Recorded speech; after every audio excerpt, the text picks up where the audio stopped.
Salut à tous, prévision avant-match concernant la finalissima qui va donc opposer le vainqueur de l'Euro 2021 au vainqueur de la Copa América 2021. Donc du coup, Italie-Argentine pour ce match-là, c'est quand même un trophée peut-être plus symbolique qu'autre chose parce que c'est pas non plus un trophée iconique ou quoi, mais ça reste quand même assez intéressant. On aura un très gros match et honnêtement, je vous cache pas que moi j'ai hâte de le voir. Ça peut être un trophée de plus pour Messi et personnellement, je serais quand même assez ravi. Alors, bien évidemment, je reste objectif. Je suis pour l'Argentine dans ce match-là, mais je vais rester objectif comme d'habitude. Alors, par rapport à l'état de forme des équipes, on a d'un côté déjà l'Italie qui a gagné l'Euro en proposant un jeu assez magnifique, on va pas se le cacher. Collectivement, ce qu'ils ont proposé, c'est très rare dans le football d'aujourd'hui de voir ça. Ça a été quand même très très fort. Maintenant, on voyait déjà quelques petites limites, mais ça passait encore. Ils ont su gagner cet Euro-là. Mais après l'Euro, ça a complètement explosé. Alors ça, tu as eu par exemple l'absence de Chiesa avec sa blessure et quelques baisses de régime, notamment par exemple Jorginho, etc. Mais c'est pas normal de baisser à ce point le régime. Ils n'ont pas su se qualifier pour la Coupe du Monde et ça a été une énorme désillusion pour eux.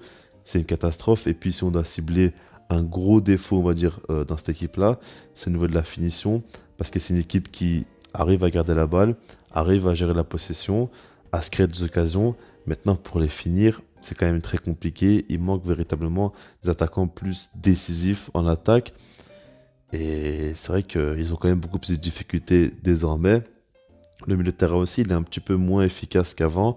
Ça, il faut le prendre en compte parce que, comme je l'ai dit, Jorginho, qui était essentiel, a énormément baissé en régime. Puis si tu regardes à côté de lui, Barella, Verratti, ils sont peut-être pas non plus dans le même état de forme. Ils étaient vraiment assez forts quand même. Même Locatelli, hein, depuis que la Juventus, c'est peut-être pas forcément le même. Donc tout ça, il faut le prendre en compte. Maintenant, si on regarde côté Argentine, c'est vrai que c'est un petit peu l'opposé. Eux, ils sont clairement sur un nuage, c'est assez fou. Ils ont gagné la Copa América, mais on voit que cette équipe-là, elle est vraiment chiante et très difficile à jouer. Honnêtement, parce qu'ils ont un gardien qui est monstrueux.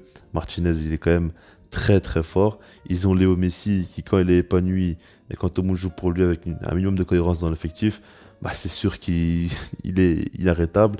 Il a fini meilleur joueur de la Copa América de très loin. Il a été monstrueux. Alors Neymar aussi était très fort, mais honnêtement, pour moi, Messi m'a vraiment choqué dans cette Copa América là. Il a été monstrueux.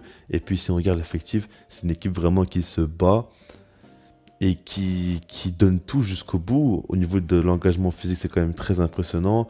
Au niveau aussi des courses, c'est une équipe qui peut mettre pas mal d'intensité, qui peut beaucoup défendre. Ils sont très solidaires. Mais après, offensivement, c'est une équipe aussi qui est très efficace. Des joueurs comme Di Maria, comme Messi, ils peuvent marquer ou être dangereux avec à la base très peu.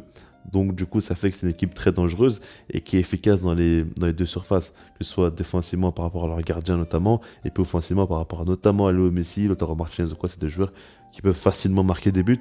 Donc du coup, c'est quand même une équipe très dangereuse qui n'a plus perdu depuis 2019. Donc c'est quand même une série très impressionnante.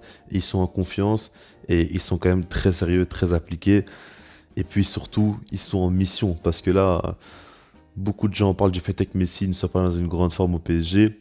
Attendez de voir la Coupe du Monde et attendez de voir comment il va jouer. Parce que je peux vous garantir qu'il va se donner à 2000% et c'est rare, hein. C'est rare que Messi se donne à fond même avec le Barça. Dans les grands matchs, il le faisait, mais il ne le faisait pas à chaque match. Là, avec l'Argentine, à partir de maintenant, il serait mec qui doit préparer la Coupe du Monde et tous les matchs sont très importants. Là, ça va jouer face à l'Italie. L'Italie qui est une très bonne équipe quand même en Europe. Les équipes sud-américaines n'ont pas l'occasion vraiment de s'entraîner comme les équipes européennes. Du coup, là, c'est un gros test pour eux.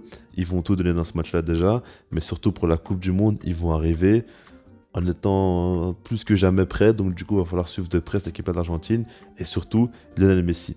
Maintenant, je vais parler un petit peu de ce match-là, comment je le vois. Alors, déjà, par rapport à l'Italie, moi, je pense quand même qu'ils auront la possession, qu'ils auront la balle. Ils vont essayer un petit peu de gérer le tempo et d'essayer tout simplement de faire subir leur jeu à l'Argentine.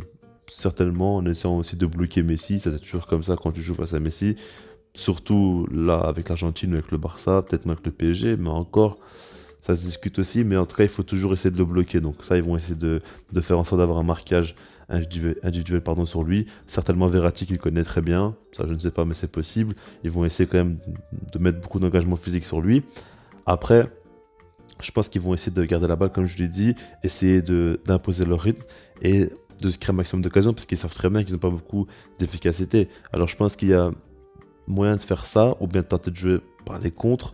Maintenant, je vois un match cette équipe d'Italie vraiment jouer tout le match défensif parce que l'Argentine, c'est pas une équipe vraiment qui aime forcément avoir la possession, maîtriser. Eux, c'est une équipe vraiment qui est devenue très complète, qui peut jouer de plusieurs manières différentes.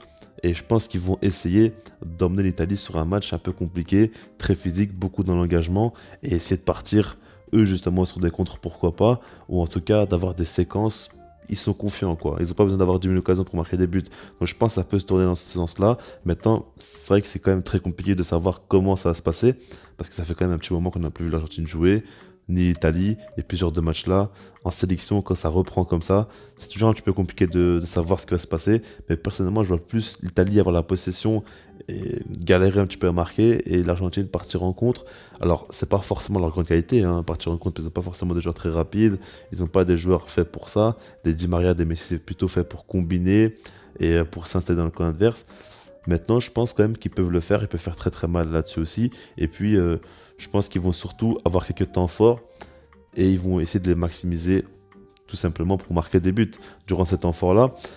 Je vous apprends rien de fou, bien évidemment, mais en tout cas, c'est à peu près comme ça que je vois le match. En tout cas, si je donne un pronostic, je dirais quand même plus Argentine. Je les sens quand même beaucoup mieux. Après, là, je ne cache pas que c'est pas non plus une prise de risque de ma part, parce qu'ils sont dans une très grande forme. Et l'Italie, eux, ben, ils sortent d'une grosse désillusion.